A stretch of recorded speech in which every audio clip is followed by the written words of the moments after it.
I found myself staring at the ceiling, replaying the moment my wife Amanda suggested we pretend not to be married for 2 weeks. 8 years together, and suddenly she wanted a break that wasn't officially a break. When she first mentioned it, I thought it was just a way to spice things up, but deep down I felt something was wrong. I just never imagined how quickly things would unravel and how permanent that temporary arrangement would turn out to be. Drop a comment letting me know where you are watching from, and hit that like and subscribe button if you have ever felt that gut-wrenching sense that something in your relationship just was not right. Trust me, this story might save your heart someday. Our story began 9 years ago in a busy coffee shop in downtown Seattle. I was 30 years old, working as a software engineer for a tech startup.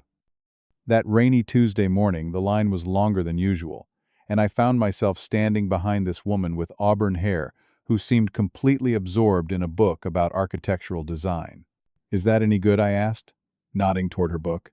Simple question, but it was enough to start a conversation that would change my life. "It is, if you are into how spaces affect human psychology," she replied with a smile that immediately caught my attention. That was Amanda. Smart, passionate about her marketing career, and with a sense of humor that matched mine perfectly. We hit it off immediately, exchanging numbers before we even got our coffees. Our first date happened that weekend. A walk through the Museum of Modern Art, followed by dinner at a small Italian restaurant. 6 months in, we were practically inseparable, discovering how many things we had in common, from our love for indie films to our shared dream of traveling through Europe someday. "I have never connected with someone so quickly," she told me one night as we sat on my apartment balcony watching the Seattle skyline. "It is like you get me without me having to explain myself." A year after we met, I proposed during a weekend trip to a cabin in the mountains. Nothing extravagant, just the two of us by a fireplace, but when I pulled out the ring, her eyes lit up in a way I will never forget. "Yes, Stephen." 1,000 times. "Yes," she said. And in that moment, I felt like the luckiest man alive. Our wedding was small but perfect, just close friends and family at a charming venue overlooking the Puget Sound. We wrote our own vows, promising to always communicate honestly and support each other through whatever life threw at us. Ironic considering what would happen years later. The first 5 years of marriage were everything I hoped for. We bought a house in the suburbs, a 3-bedroom craftsman style with a yard big enough for the dog. We adopted a golden retriever, named Cooper. Our careers were taking off, mine in software development and hers in digital marketing. We talked about having kids eventually, but agreed to establish our careers first. We settled into a comfortable routine, maybe too comfortable looking back. Weekday dinners together, weekend hiking trips or visits to friends, annual vacations to someplace new. We were building a life that looked perfect from the outside. But something started to shift around the 6-year mark. I was promoted to lead engineer for a major project, which meant longer hours and more pressure. Amanda started traveling for work more frequently, attending marketing conferences and client meetings in different cities. The time we spent together decreased, and when we were home at the same time, we were often too tired for meaningful conversation. "How was your day?" became our most common exchange, followed by brief answers before we retreated to separate parts of the house, me to my home office, and Amanda to her art studio we had set up in the spare bedroom. I noticed subtle changes in Amanda about 6 months ago. She started going to the gym more regularly, bought new clothes, and changed her hairstyle. All normal things that should not have raised red flags, but combined with her increased attention to her social media presence and the way she would smile at her phone while texting something felt off. "Who are you texting so much?" I asked one evening as we sat watching a movie, her attention clearly on her phone. "Just Jessica from work," she replied without looking up. "We are planning the presentation for next week's client meeting." I let it go, not wanting to seem paranoid or controlling. But the distance between us continued to grow. Our conversations became shorter, our intimate moments rarer. I tried to bridge the gap, suggesting date nights or weekend getaways, but Amanda always had a reason why the timing was not right. The week before she proposed her 2 weeks not married idea, the signs became more obvious. She came home late 3 nights in a row, each time with a different explanation. Her laughter when on the phone seemed forced when I was in earshot, as if performing for me. One night I woke up at 2:00 a.m. to find her in the living room, quickly closing her laptop when I walked in. "Just finishing some work," she said, but the guilty expression on her face told a different story. Then came that Friday evening when everything changed. We were having a rare dinner together at home takeout from our favorite Thai place. Amanda seemed unusually engaged, asking about my work project, laughing at my jokes. Then after pouring her second glass of wine, she dropped the bombshell. "Stephen, I have been thinking," she said, putting down her glass. "We have been in a rut lately. I read this article about couples who take short breaks to appreciate each other more." "What kind of break?" I asked immediately, feeling a knot in my stomach. "Not a real break. More like an experiment," she explained, her voice carefully controlled. "What if we pretend we are not married for 2 weeks? Just to see how we feel. We can live separately, not check in with each other constantly, and then come back together with a fresh perspective." I put down my fork, appetite suddenly gone. "You want us to act like we are single for 2 weeks?" "Not exactly single," she clarified. "Just independent. No calling or texting to check where the other person is. No wedding rings. I could stay at Jessica's place. She has a spare room. It might help us remember why we chose each other in the first place." My instinct was to refuse to ask what was really going on. But part of me was afraid of the answer, and another part worried that refusing would only push her further away. "What are the rules?" I asked, finally trying to keep my voice steady. "We live separately. No checking in on each other. No asking what the other person is doing.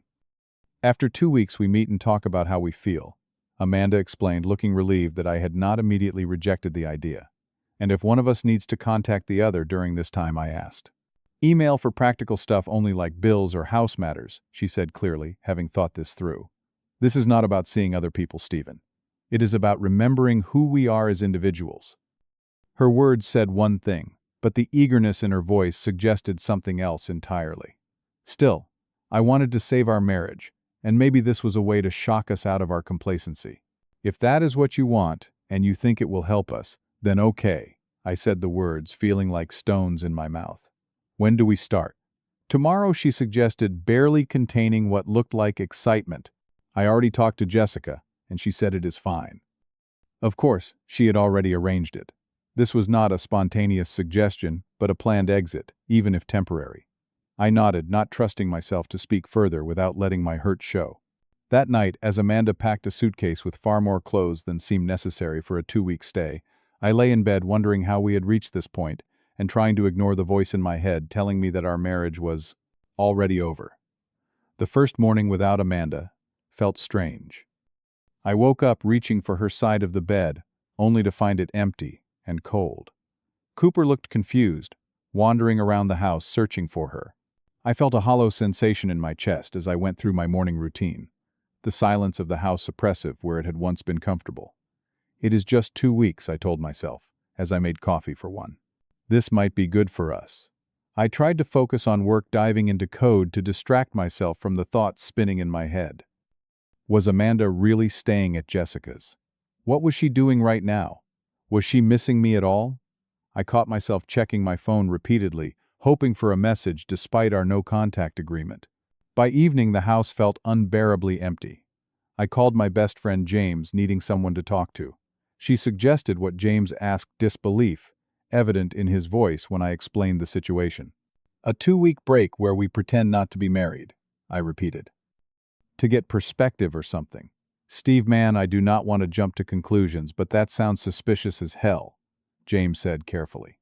"People in happy marriages do not suddenly need 2 weeks pretending to be single." She said it is not about seeing other people. I defended, though my own doubts were growing. "And you believe that?" James asked. "When Diane and I hit a rough patch, we went to counseling. We did not take a break to find ourselves." His words stuck with me after we hung up. I spent that night tossing and turning, wondering if I was being naive. The next morning I woke up determined to trust Amanda and honor our agreement, even as doubts gnawed at me. But around noon on day 2, I received a text from Kyle, a coworker who lived downtown. "Hey Stephen, not sure if I should tell you this, but I saw Amanda last night at Mariposa," he wrote, referring to an upscale restaurant near the waterfront. "She was having dinner with some guy. They looked pretty close." Sorry, man. My hand shook as I read the message. I told myself there could be an innocent explanation. A work colleague. A friend. But why hadn't she mentioned dinner plans at such an expensive restaurant? I did something I am not proud of. I checked her Instagram, something we both still followed despite our break. She had posted a story of her dinner at Mariposa, close-up shots of elegant food and cocktails, but no glimpse of her dining companion.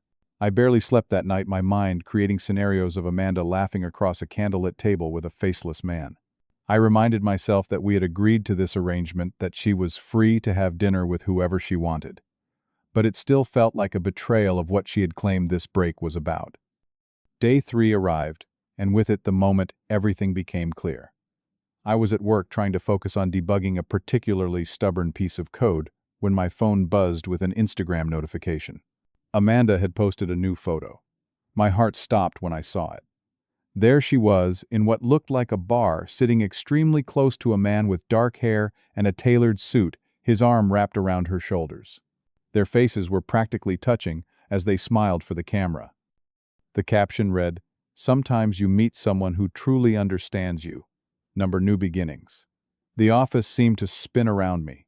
I excused myself to the bathroom, locked myself in a stall, and tried to breathe through the waves of nausea and anger washing over me. This was not about finding herself or getting perspective on our marriage. This was about someone else. Someone who had clearly been in the picture before our break began. With shaking hands, I opened Facebook and searched the recent people who had interacted with Amanda's profile. It did not take long to find him. Michael Davis. According to his profile, he worked at Amanda's company in the business development department. Scrolling back through their interactions, I found comments and likes exchanged for months, becoming increasingly flirtatious over time. My first instinct was to call Amanda immediately and confront her. But a strange calm replaced my initial rage. If this was the game she wanted to play, I would follow the rules she had established. No contact, no checking in. But that did not mean I could not prepare for what was clearly coming. Instead of calling Amanda, I called a locksmith. Then I called Diane Williams, a divorce attorney James had used when his sister went through a messy separation last year. "I can see you at 4 this afternoon," Diane said, after I explained my situation. "Bring any financial documents you can gather and we will discuss your options." By that evening, the locks on our house had been changed, and I had a preliminary understanding of what a divorce might look like. I slept better that night than I had since Amanda left, the clarity of purpose, replacing the confusion of the past few days. The morning of day 4, I took a personal day from work and began methodically gathering information. I accessed our shared computer and found emails between Amanda and Michael dating back 6 months. They had met at a marketing training conference in Chicago, exchanged contact information, and quickly developed a relationship that went far beyond professional. "I cannot stop thinking about you," Amanda had written in one email from 4 months ago. "But I need to figure out how to handle my situation at home." Her situation at home. That was me, her husband. The man she had promised to love and cherish 8 years ago. I forwarded the emails to myself, then began taking inventory of our financial situation. We had 3 accounts, our individual accounts and a joint account for household expenses. I transferred my portion from the joint account to my personal account, leaving Amanda's portion untouched. I made a list of our shared assets, took photos of valuable items in the house, and compiled our recent tax returns and property documents. Document everything Diane had advised. Knowledge is power in these situations. On day 5, I continued my preparations. I contacted our credit card companies to remove myself as an authorized user from Amanda's cards and removed her from mine. I changed the passwords on my personal accounts, including email and social media. All the while, Amanda continued posting pictures with Michael, seemingly oblivious to the fact that her husband was seeing everything. Having the best week number, Freedom Feels Good, read one particularly painful caption under a photo of them at a concert I had wanted to attend with her, but she had claimed no interest in. Days 6 and 7 brought more revelations, as I hired Thomas, a private investigator recommended by Diane. "I need evidence of the affair," I explained. "Anything that shows this relationship predates our separation." Thomas was efficient, providing me with photos of Amanda and Michael entering his apartment building multiple times over the past 3 months. There were receipts from hotel stays in nearby Portland during a weekend, when Amanda had told me she was at a girls' trip with coworkers. The most damning evidence was a recording from a restaurant where they openly discussed the plan for her to suggest a break from our marriage. 2 weeks should be enough time to figure out how to tell him. Amanda had said, her voice slightly distorted but clearly recognizable in the recording. "Once I am out of the house, we can see each other properly." "Are you sure he will not suspect anything?" Michael had asked. "Stephen trusts me completely," Amanda had replied with a laugh that cut through me like a knife. "He will think it is just about getting perspective. He has been so wrapped up in his work project he has barely noticed me anyway." Her words were a distortion of reality. Yes, I had been busy with work, but I had tried to maintain our connection. The date nights, she had rejected the weekend trips, she had been too busy for the conversations she had cut short, all while she was planning her exit with someone else. By day 8, I had a comprehensive file of evidence, and had consulted with Diane about filing for divorce on grounds of adultery. I also began focusing on myself, channeling my hurt and anger into productive outlets. I joined a gym, signed up for therapy sessions, and reconnected with friends I had not seen much during my marriage. "You are handling this remarkably well," James commented when we met for drinks. "I would be a mess." "Oh, I am a mess inside," I admitted. But I refused to let her see that. I refused to be the victim in her story. On days 9 and 10, I continued my preparations. I boxed up Amanda's personal belongings and placed them in the garage, carefully inventoried to avoid later claims that I had damaged or hidden anything. I changed the Wi-Fi password, removed her access to our shared streaming accounts, and contacted our insurance company to update my policies. Meanwhile, Thomas provided more evidence, including text messages Michael had sent to a friend, boasting about his relationship with Amanda and how they had been planning for months for her to leave me. "The husband has no idea," one text read. "She says he will probably beg her to come back after the 2 weeks, which will make it easy for her to ask for a divorce and make it seem like her idea." Their calculation was infuriating, but it strengthened my resolve. I would not be manipulated further. Days 11 through 13 passed, with Amanda still seemingly unaware of what I knew. She continued posting happy pictures with Michael, while occasionally sending practical emails about bills or asking when she could pick up more clothes. I responded only with brief factual answers, always ending with, "Please direct future communications to my attorney and Diane's contact information." Finally, Amanda seemed to realize something was wrong. Her tone in emails changed from casual to concerned. "Stephen, we need to talk," she wrote on day 12. "This silent treatment is not what we agreed to. Can we meet tomorrow to discuss things?" "As per our agreement, we will meet after the full 2 weeks," I replied. "Any urgent matters can be addressed through my attorney." "Attorney? What are you talking about?" she responded almost immediately. "Stephen, this is ridiculous. I am coming over tomorrow." "The locks have been changed," I informed her.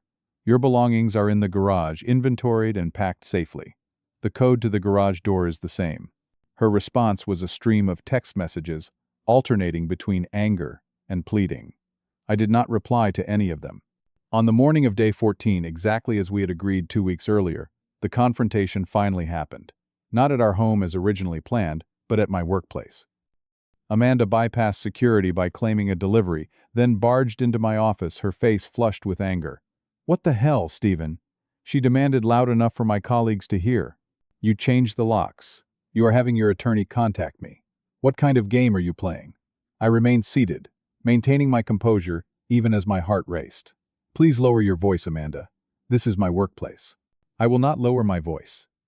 You have completely overreacted to a simple break that you agreed to," she shouted. I opened my desk drawer and took out a USB drive and a manila folder. "This is not about the break, Amanda. It is about what you were really doing during it and before it." I connected the drive to my computer and turned the screen toward her, showing photos of her and Michael from months before our break began.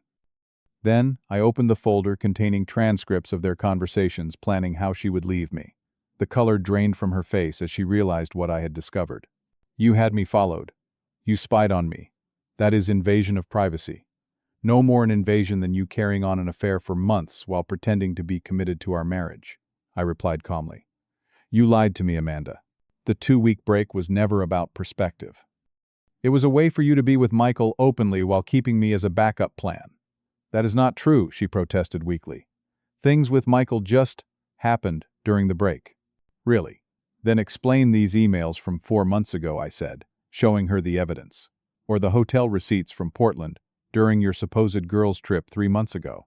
Or the recording of you two planning this whole charade." Amanda's demeanor changed from indignant to desperate as she realized how thoroughly I had documented everything. "Stephen, please. We can work through this," she said, lowering her voice at last. I made a mistake. I was confused. The only confusion was mine, I replied, standing up to signal the end of our conversation. I was confused about who you really were. Now I see clearly. Our marriage is over, Amanda. The divorce papers have already been filed. You will receive them formally tomorrow. You cannot just throw away 8 years of marriage, she cried. I did not throw it away, I said, my voice finally betraying some of the hurt I felt. You did the moment you decided to lie instead of being honest about your feelings. If you had told me you were unhappy, or had feelings for someone else, we could have handled it with dignity. Instead, you chose deception. It was not like that, she whispered. You were so distant, always working. Do not rewrite history to justify your choices, I interrupted. I suggested date nights you were too busy for. I planned trips you canceled. I tried to talk about our issues, but you were already checked out of our marriage. Security arrived, then summoned discreetly by a concerned colleague. Amanda left without further protest, her final look a mixture of anger and something that might have been regret. As I watched her go, I felt a strange sense of closure. The 2 weeks that were supposed to give us perspective had indeed done exactly that, just not in the way Amanda had planned. 1 month after the 2-week experiment that ended our marriage, the divorce proceedings were well underway. Amanda had initially contested the filing, claiming that I had misrepresented the situation, but faced with the evidence I had gathered, her attorney advised her to agree to a settlement. Michael disappeared from her social media, almost immediately after she received the divorce papers. According to mutual friends, he had broken things off when Amanda's situation became too complicated. The fantasy romance built on secrecy apparently lost its appeal when faced with real-world consequences. Amanda also faced professional fallout. While I had been discreet, never mentioning her affair to mutual colleagues, rumors spread nonetheless. The company had strict policies about relationships between departments, especially when one person like Michael was in a position to influence decisions affecting the other's projects. Amanda was asked to transfer to a different division, and when she refused, she was let go. I sold our house, unable to live surrounded by memories of what I had thought was a happy marriage. The real estate market was strong, and we made a good profit, which was divided as part of the settlement. I moved into a modern apartment downtown, closer to my office, and to the new life I was building. You are handling this better than anyone would expect, James told me over dinner one evening. I was worried about you. Some days are harder than others, I admitted, but I keep reminding myself that staying in a relationship with someone who could deceive me so thoroughly would have been far worse than being alone. 3 months after Amanda moved out, I had established new routines that were entirely my own. I joined a hiking club, reconnecting with my love for outdoor adventures. I pulled my guitar out of storage and started playing again, something I had gradually abandoned during my marriage. I even adopted a second dog, a rescue pit bull mix named Luna, who quickly bonded with Cooper. The most healing step was joining a support group for people going through divorce. Hearing others' stories helped me realize that while the pain I felt was real and valid, it was also temporary.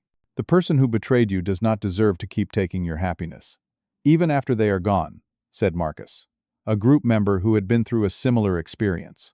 The best revenge is building a life they cannot imagine you having without them. Those words resonated with me. I threw myself into work, earning a promotion to senior engineering manager. I reconnected with college friends I had lost touch with. I started volunteering at a coding program for underprivileged teens. Gradually, the sharp pain of betrayal dulled to an occasional ache that would surprise me at unexpected moments. 6 months after discovering Amanda's affair, I went on my first date since the divorce. Nothing serious, just coffee with a woman named Laura, who worked in the building next to mine. It felt strange and a little scary, but also exciting, like rediscovering a part of myself that had been dormant.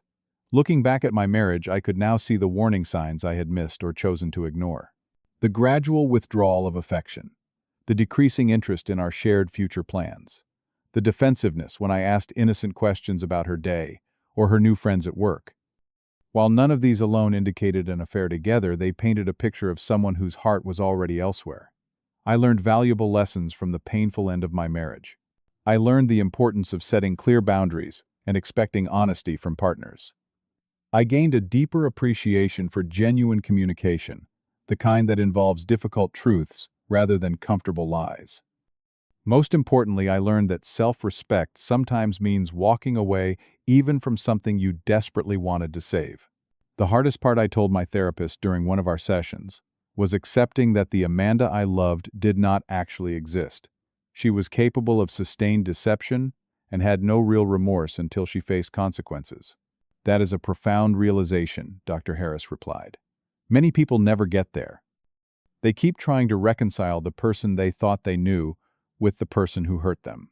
By focusing on personal growth rather than resentment, I found myself becoming stronger, more confident, and surprisingly more open to the possibility of love again. Not immediately, and not without caution, but the idea no longer seemed impossible. Amanda reached out once more about 8 months after our separation. A simple email asking if we could meet to talk. I considered ignoring it, but decided that closure might be beneficial for both of us. We met at a neutral coffee shop, both of us changed by the months apart. She looked less polished than I remembered, a certain sparkle gone from her eyes. "Thank you for meeting me," she said, fidgeting with her cup. "I wanted to apologize properly. What I did was wrong, and I have had a lot of time to think about why I did it." "Why did you?" I asked, genuinely curious now that the raw pain had subsided. "I think I was scared of the predictability our life had fallen into," she said after a long pause. Michael represented excitement, something new. But it was an illusion. Once the secrecy was gone, so was the thrill. I threw away something real, for something that was never going to last. I nodded, appreciating her honesty, even if it came too late. "I hope you find happiness, Amanda. I really do." "Are you happy?" she asked, a trace of surprise in her voice.